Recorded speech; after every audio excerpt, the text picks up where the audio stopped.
तो ये कहानी है छोटे से राजगढ़ नामक गांव की। अरे यार, इस बार भी कौन बनेगा योद्धा की चुनौती आई है।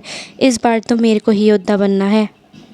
अब जैसे ही राधा बाहर जा रही होती है। अरे राधा, कहाँ जा रही है?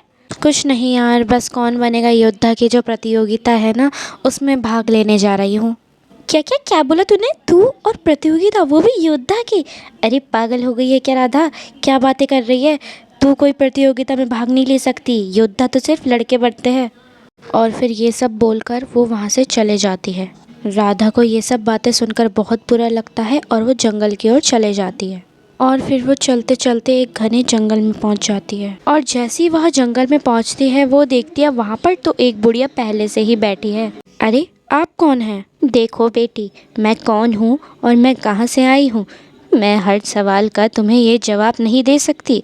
बस हाँ, एक चीज़ बोल सकती हूँ कि जिस प्रतियोगिता में तुम भाग लेना चाहती हो उसमें तुम भाग ले पाओगी और विजय भी हासिल करोगी। और अगर तुमने जरा सा भी घमंड दिखाया तो यह तलवार वहीं पर गायब हो जाएगी। बस फिर इतना कहकर वह बुढ़िया वहाँ से गायब हो जाती है।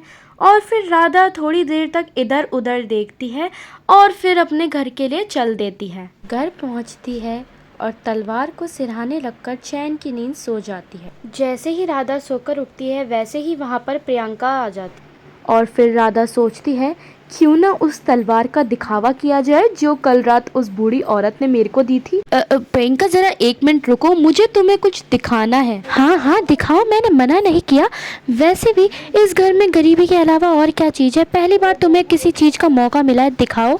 तो ये देखो, ये है वो तलवार। जब मैं कल रात को उस जंगल की ओर गई थी, वहाँ पर मेरे को एक बूढ़ी अम्मा बैठी मिली, तो उन्होंने मुझे ये तलवार दी और यह कहा, बेटा यह तुम्हारी तलवार है। अगर तुम कौन बनेगा योद्धा प्रतियोगिता में जाओगी, उस प्रतियोगिता में तुम भाग भी ले पाओगी और विजय भी हासिल करोगी। तो अब कुछ भी हो जाए, मैं ही जीतूंगी। वैसे राधा, देखा जाए तो इतना घमंड करना अच्छी बात नहीं है।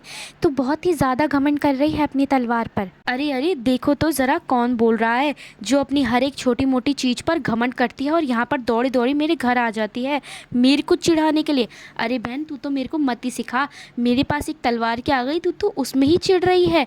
चल छोड़, कौन बनेगा योद्धा प्रतियोगिता में तो मैं ही जीतूंगी, बिना किसी अभ्यास के और बिना किसी सहायता के। देख राधा, मैं तेरे को सिर्फ समझा रही हूँ, क्योंकि मैंने तेरे को घमंड करते हुए कभी नहीं देखा है। और तेरे हाथ में ये तलवार क्या आ गई, तू उसमें घमंड कर रही है। देख राधा, मैं तेरे को इसलिए बोल रही हूँ क्योंकि तूने आज तक कभी घमंड नहीं किया। क्या पता ये घमंड तेरे पर ही उल्टा पड़ जाए। हाँ, ऐसा कुछ नहीं होगा, तू चाहे कुछ भी बोल ले, तू घमंडी है बहन, तू मेरे से चिढ़ रही है। अरे ये क्या हुआ? मेरे हाथ से तलवार कैसे गायब हो गई? अरे तूने चुराई ना मेरी तलवार? मेरी तलवार कहाँ गई? मेरे हाथ में ही तो थी। अरे हाँ, उस बूढ़ी अम्मा ने बोला था कि घमंड नहीं करना, मेरी तलवार गायब हो जाएगी। मेरी तलवार, मैंने घमंड करा। मैंने मेरी तलवार, माफ़ करना बूढ़ी अम्मा, मेरे को घमंड आ गया था। अब मैं घमंड नहीं करूँगी। मैं प्रतियोगिता कैसे जीतूँगी? देख लिया दोस्तों घमंड करने का नतीजा। मैं तो बोल ही रही थी बहन, घमंड मत कर, पर इसने मेरी एक ना सुनी और घमंड करा, और आज इसके साथ ये हो रहा है। तो दोस्तों, क्या सीखा आपने कि घमंड करना बुरी बला है। चलो फिर मैं तो चलती हूँ, अब पता नहीं इसकी तलवार कब वापस आएगी।